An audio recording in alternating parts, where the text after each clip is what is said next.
Hello, everyone. My name is Mr. Burby, and I am the seventh grade team leader. And this year, I'd like to offer you a brief introduction to our grade seven experience because you have a seventh grader, and there's a lot you need to know that's probably different from last year and any other year that your child has been in school. The grade seven is a year of transitions. It's a year where your child is growing and changing, and we have changed their program because instead of having one or two teachers, they have several now. And so, what we're going to do is take you through this and leave it as a video for you to look at later on as a reference. So, in the seventh grade, the first thing you're probably wondering about is who your child's going to have for home base. Your child will start the day in one of the following rooms. We have five teachers on our team. Me, I teach language arts. I've taught for 38 years and I've been here a long time. And Ms. Govin, who teaches reading, Ms. Gabe, who teaches social studies, Mr. Dominic, who teaches math, Mr. Walters, who teaches science, and we also have a special educator named Aaron Hutchinson. And so these are the home bases that your child will be in. They'll be in one of those. This experience takes place in the morning, and I'll tell you more about that in a second. What you need to know is on this video page or on this slide, there is information for you. So there are emails and there are phone numbers, and we wanted you to know that if you can't remember any of these, just come back to this video. You'll find it on this website, and it'll all be there. We'll also send home a handout with all of the information. The school day begins as it did before at 7:30 when we open the doors. At that point, students are supposed to report to their home bases, and then they can go to the cafeteria, they can go to their locker, they can meet with their friends in the hallway, go to the bathroom. Basically, it's social time and get ready time until around 7:45. Around 7:45 to 7:50, we take attendance, and that's when we mark them tardy if they're not in the classroom. So, for your information, this is about the same as it was last year. 7:30, we open the doors. 7:45, we take attendance. In the morning at 7:50, we watch morning announcements. We say the Pledge of Allegiance, and we ask students if they need a hot lunch. And at 7:50, we begin a half-hour period called RTI time, which is response to intervention. It goes until 8:20, and this is a period of time where we help individual students, often in small groups, with areas that need strengthening. A student will come in and check their email every morning to see if they have been called to an RTI meeting with a teacher. Some never will be called, some will be called quite often. It depends on how they're doing and whether or not they need intervention to help them in any of the particular areas of study. We do also spend this time at the beginning of the year, since we're just getting to know the students, teaching them some study skills, going over with them how to organize their work, how to plan their work, and basically remind them what it means to be a student and how to study. At 8:20, we send them off to their related arts classes. Last year, they had the related arts classes at the end of the day, but this year they have them at the beginning of the day. So it's just the opposite. It's just turned around. So their related arts classes this year, very similar to what they had last year. No big changes there. They have Mr. Estes for art. They have Miss Ricker for a class called JMG. Mr. Hutchins teaches health. Phys ed, we have a new phys ed teacher named Mr. Meringue. Miss Snook teaches foreign language. And if your child plays an instrument, they're in band, they'll have Mrs. Netto for that. And there'll also be a study hall. So your child will have a study hall. Most of the time, from my recollection, is they have a study hall once every 3 days. So it's in that rotation. So that's where they'll go for the first two periods. Some related arts class meet every day, and some meet once every 3 days. So that's again the same as it was last year. So in the morning, students come back from their related arts classes at 9:45. And that's when we let them go to their lockers. That's when their first academic core class begins, right around 9:50. That's a snack time too. Often that's when we allow students to have a snack after their first two classes. Really, it's time. It's 9:45, so we let them have a little something to eat. We have a rotating block schedule, which is different from last year. And this is the most confusing part of this presentation. So you might want to listen to this part. This is what the rotating block schedule looks like. And you can see that if you go down to the part where it says A1, B1 luncheon, C1, and you see all of those, you see Monday and Tuesday, Wednesday, Thursday, Friday, they have different classes. So what happens is your children will be having my class, their language arts class, 4 times a week, not 5 times a week. But they'll be having that class for longer each day, which when we look at the end of the week and the amount of minutes spent in language arts class, they actually spend more time in my class using a 4 meeting a week schedule than they would if it was a 5 meeting a week schedule. We gain several minutes this way. And also, it's less for your child to have to process every day. So it makes it a little easier for them. There's less homework every day because of this. There's less note taking. There are fewer tests to study for because of this. And it looks crazy to begin with, but we know that. And we are all very adept in helping students get to their next class. And after about 2 weeks, they'll know exactly where to go. So they'll have one day a week where they won't see a certain core teacher. To make it a little easier, this is a sample schedule. And we will look and assume this is for any child. We'll call him Joe. Joe looks at his schedule on a Monday morning. It's 9:50, and he can see that he has science and social studies lunch, then math and writing. He doesn't have reading that day, not at all. The next day when he comes in, at 9:50, instead of having science, he has reading. Then he has science, lunch, social studies, and math, and he doesn't have writing that day. But he starts the next day with writing, and it works just like that all the way through. And so what's nice about that too is sometimes you get to see your teacher in the morning, sometimes you get to see your teacher in the afternoon. And as you well know, students are different people sometimes in the morning than they are in the afternoon. So it's a nice change for them, and it gets them out of that groove that they used to get in before we implemented this schedule. It's new every day, and they get quite used to it quite quickly. Lunch is served in the cafeteria from 11:50 to 12:10. That's a later lunch, I believe, than they had last year. And they do all go down together, and it's a pretty quick lunch.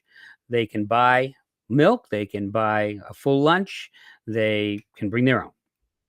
It's probably one of their only social times, too.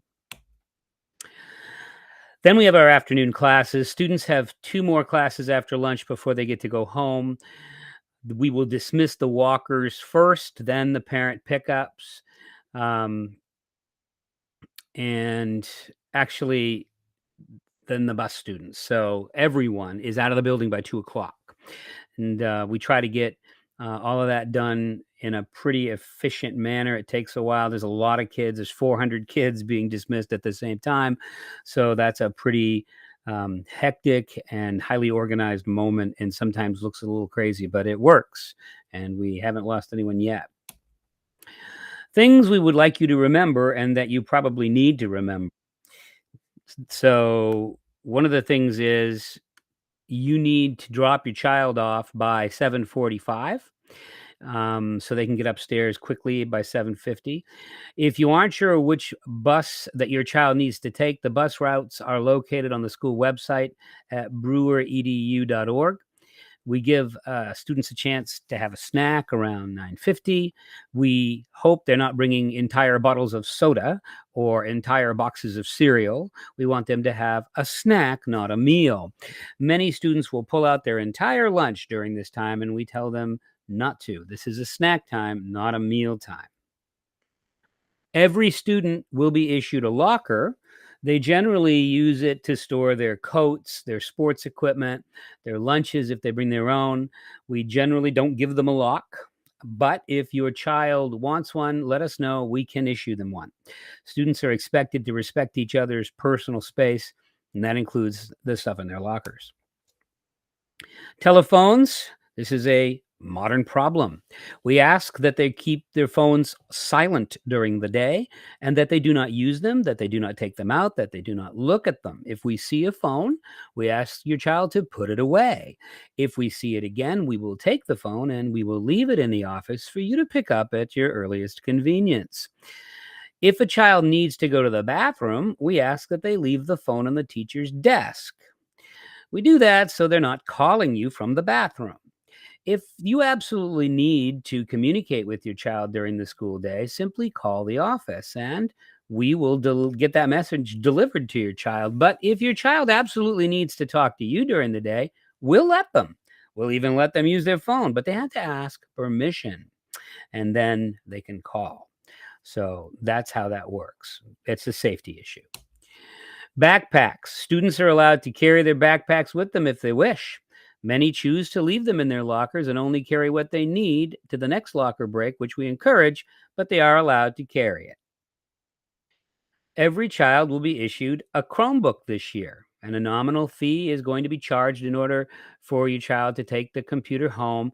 But here's the deal: if your child has technology at home, you might want them to leave that Chromebook right at school and use their own tech instead. That's your call, up to you.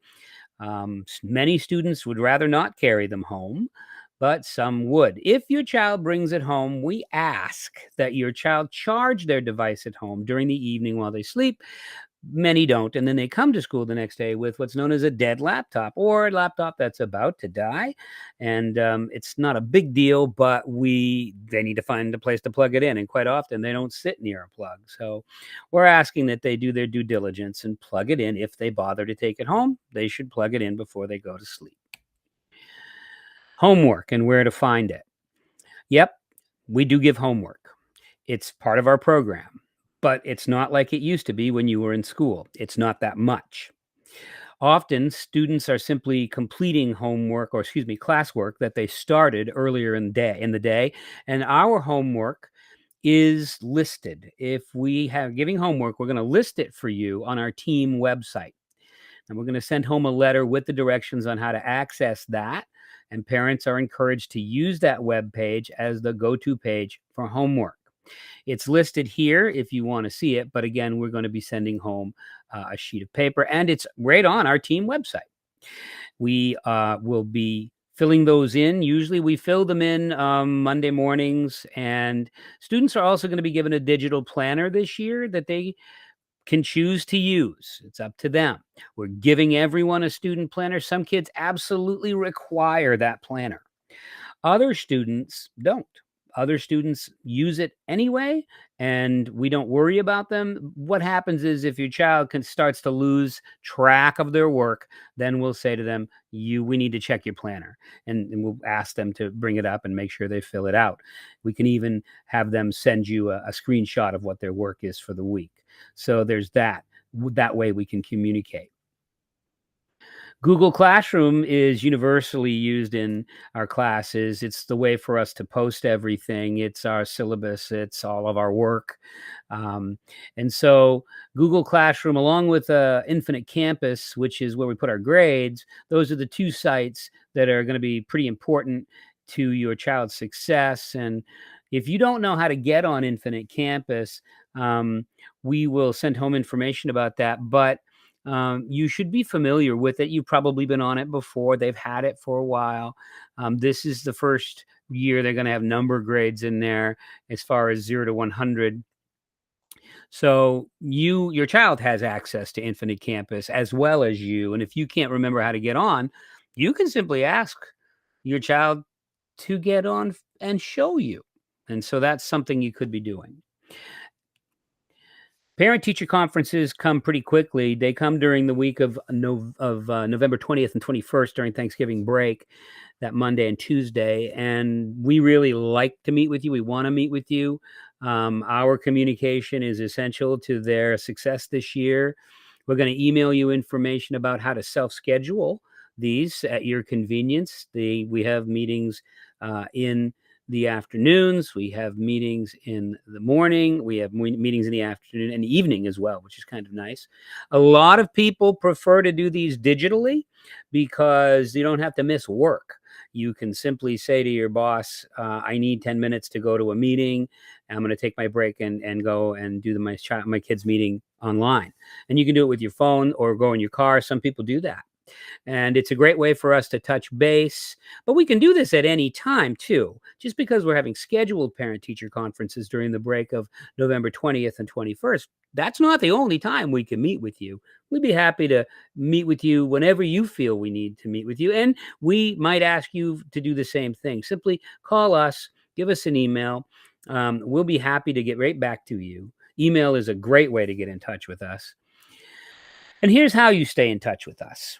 First of all, the team website it's so important. It's integral to this because that's where we put all of our announcements. That's where all the contact information is. That's where our phone numbers are. That's how you can see what your child has for homework. It's all there in one thing. And then send us an email. We love having an email because we can get back to it pretty quickly. We can't get back to you via the phone very quickly. Usually have to wait for a break or even the end of the day. But if you send an email, we often can get that email back to you pretty quickly.